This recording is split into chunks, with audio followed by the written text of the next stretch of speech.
దేవుడు ఒక వ్యక్తిలో బయలుపరచబడేంత వరకు ఆ వ్యక్తి ప్రాణమైన, దేహమైన, ఆత్మీయ అయిన పలు విధాలైన భయాందోళనలకు గురై ఉంటుంది.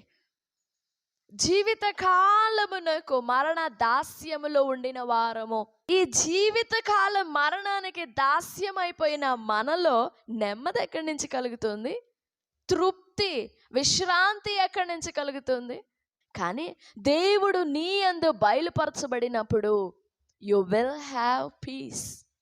నా శాంతినే, లోకం ఇచ్చేటట్లు కాదు, లోకం యొక్క శాంతి కాదు, నా శాంతినే నేను మీకు ఇస్తున్నాను.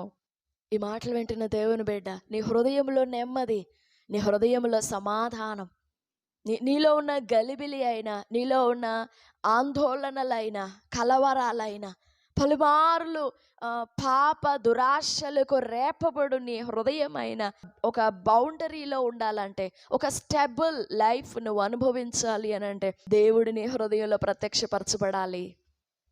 దేవుడు నీ ప్రాణానికి, నీ ఆత్మకి, నీ దేహానికి ప్రత్యక్షపరచబడాలి.